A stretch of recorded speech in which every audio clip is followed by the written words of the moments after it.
We are in the city of San Bernardino.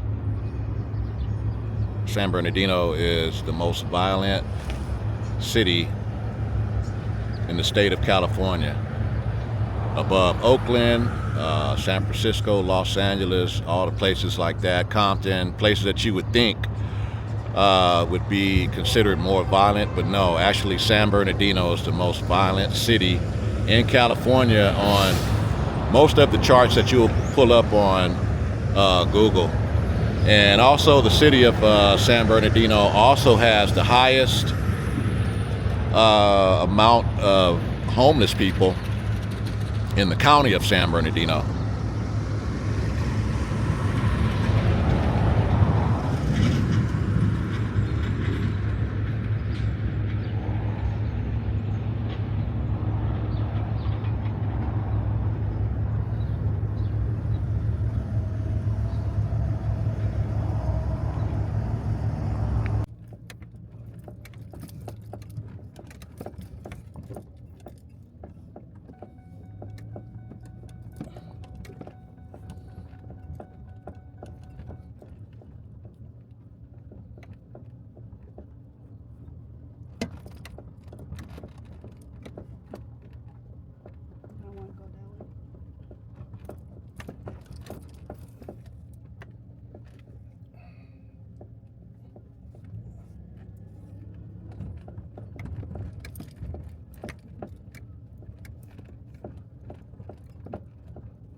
Straight that way or just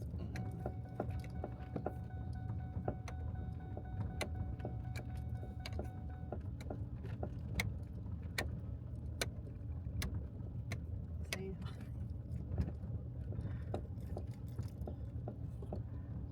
go out through that way or this way?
All right, so what is your name? Michelle Renee Guadagnoli, Where are you from? San Bernardino, Highland, California. Originally? Yes. All right. Can I ask how old you are? I am 35. Okay. And how long have you been out here in the homeless area? I'd say roughly like maybe 4 years. About 4 years? 5 years going on. Okay. And what are the circumstances that brought you to being in the situation of being homeless? Just like, family dying and being left alone. Being left alone? Yeah. By like family members that you might have depended on, like Yeah, parents? Mom and Dad died, yeah. Your mom and dad died? Yeah. I'm sorry to hear that. It's all right. Were you young when that happened? Not really. It was when I was 22, About 20. roughly. Okay. And so is it rough being homeless, or have you guys learned how to? It started and it was like excruciatingly not acceptable, and then it turned into being all right, and then it turned into being like a routinely circumstance, I guess. Yeah. So you learn to deal with it. Right. You do the best. You know? Right. And I was going to ask. It's real humbling. Humbling. You learn how to like really go with nothing, and from there you appreciate the smallest little things. The smaller things, right? Yeah. Jesus Christ was a homeless man. Absolutely. It starts here. Yeah, I think a lot of people who pretty much have everything they need that don't appreciate it. Maybe if they could come out and maybe live in your shoes, or I feel like they would probably appreciate it more. Should do this before they graduate high school. There should be like a criteria met, because they really will appreciate things. Like it's a lot doing this. It's cool. Do you stay pretty cold? Does it get cold at night? Freezing, dude. Freezing? Like to where you're shivering. I didn't even feel like I was gonna be able to walk again. Like sometimes when it gets so cold, you can't even feel your toes when you wake up. You don't put a blanket on, you're like literally freezing. But you probably got to put a bunch of blankets on there. Like 4 or 5. About 4 or 5? Bare fur. Oh, okay, all right. Thank God I found it. Yeah, hand sanitizer, you put it in a little metal What's dish. that? Hand sanitizer works really good. Oh, okay. You put it in a little metal dish and you light it on fire. Hope Right. God your house don't burn down, but it works. Well, whatever works, it's what you have to do. So, but anyway, it was nice talking to you, and I hope things look up for you guys. I thank you kindly, sir. You're so welcome. Give you a little. Say bye, Josie. All right, you guys take care. Thank you. Hello. Hi, what's your name? Jerry? Jerry? Okay, yeah, I'm just out here Paris Park today, just asking some people a few questions, about their situation and how it is that, they came to be in the position that they are, being homeless or whatnot. I know a lot of people come across some hard times, that causes these things. Cost of living is high, everything's high. If you don't mind, I just wanted to ask you, what about your situation? How is it that you came to become homeless?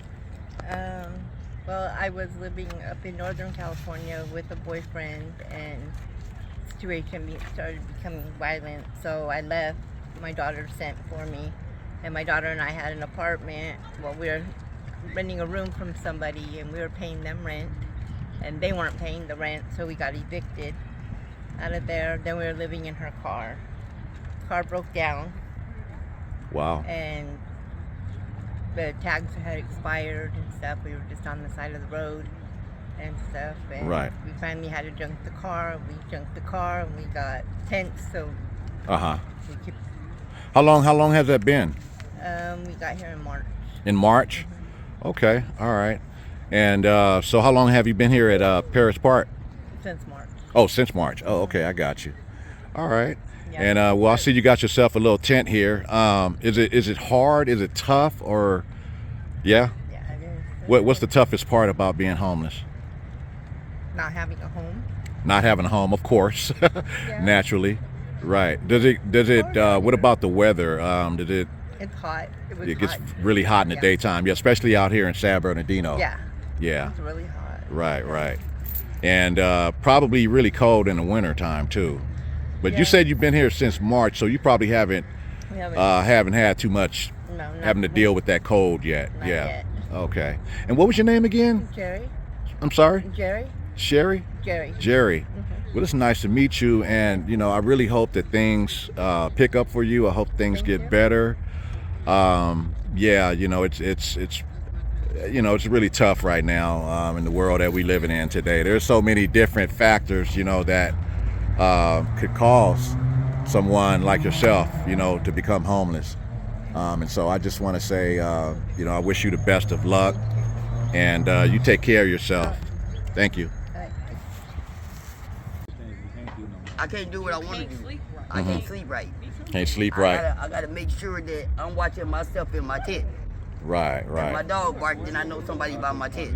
Right. If my dog don't bark, then ain't nobody by my tent. Right. And I ain't trying to say nothing. Yeah. We out here, we do what we can to survive out here. Absolutely.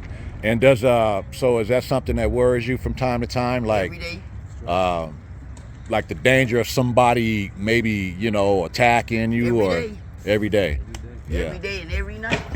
Right, right. Hi. Yeah, I just wanted to ask you. It looks like you guys have an organized situation here where you help the homeless people. What exactly do you do? Well, we're from the Way World Outreach in San Bernardino. I am a DG leader, which is a discipleship leader, which is disciples making disciples of Jesus Christ. So every 6 to 8 weeks, we meet. Well, every week we meet on a Bible study on a Zoom for Bible study. But every 6 to 8 weeks, I get my ladies in my group and their spouses and whoever wants to participate. We get donations. So right now it's winter, so we had donations of blankets, shoes, sweaters, beanies, and then my one of the girls in the DG, her husband, he smoked like 40 pounds of chicken, rice, beans, and we just all get together. My church was able, through their organization, was able to give me an abundant blessing of food, cereal, groceries too, because we come out and we help the homeless, but there are other people too that just because they don't they're not out in the street doesn't mean that they don't need it too. So we try to think of everybody in that aspect to help out, if they need groceries or if they, sometimes people, I remember being out there, I needed clothes, I needed things too, and so we just came out here to love on the people, and that's what God said us to do. So that's what we came out here to do today. It was a success, and I felt like, God really, we asked for God to abundantly and bless our things, and it just felt like every time a lot of people came and got stuff, that the stuff was abundantly blessed and kept growing. So we're just thankful, and we just thank God for just giving us this vision to be able to come out here and help the community. That is a very, very nice service. And how do you guys get your support? If somebody wanted to support you, how do you have like a So usually when I have my Facebook account or Instagram account, I will go ahead and post on there. We'll be doing a community outreach. I try not to say I'm going to be feeding the homeless. We're not supposed to boast about those things. I just name it as a community and outreach. what's your Facebook if you want people to maybe help support It's, you? Silvana Lupier, Silvana Lupier, Lupear. So I just ask, just my friends on there, if anybody has any donations or anything like that. But it was my church really gave me an abundant blessing of commodity for the people. I mean, there's really nothing left here. There was you guys are at the close of it, ending it all right now, right? And we still have stuff, so we're gonna pack up, and whatever we have left, we'll be going down the street, and we'll be going ahead and taking this stuff also. Okay. So it was just really a success today, and I was just happy that we're doing the works of the Lord and just loving on people, because remember when I was broken and I was out here lost on drugs, that I was just wanting some type of direction, and it's just being able just to love on people and just letting them know that, hey, there are people that are out here that care about you, so. Right. Well, it was very nice talking to you, and I'm happy to see you guys out here doing this. I have a heart for the homeless too, Yeah. and so that's why one of the reasons why I record, to bring awareness, for people that aren't really aware of, some of the living situations that the homeless people go through or whatnot. So And I just think that everybody has like not everybody, but there's people have like their outlooks on what homeless is or what, and it could just be somebody that's caught in an ugly addiction or is in a dark place and don't know how to receive freedom for that. And that's what we do. We come out here and we love on them and let them know and reassure them that there is people out here that do still care, that they're not alone. And we try to just help give them resources, direct them if they're homeless or if they want to get clean or if they want to change their lives. So, we let them know the Way World Outreach does have a men and women's home. They have a women and children's home. They're very great, and when they accept people, I've seen a lot of people get free from addiction, free from bondage, free from just a lot of things, and yeah. Great. So my Pastor Marcos and my Pastor Joe, they are really amazing, and loving the community, and that's what they teach in our church, is that we're here to love on the people, and that's how you get people to Christ, is that you love on them. Absolutely. You love on them and remind Absolutely. them. Well, great. That's a great service, and it was nice talking to you. Thanks for talking to me. All right. All right. You take care now. Have a good one. You too. Are you posting that?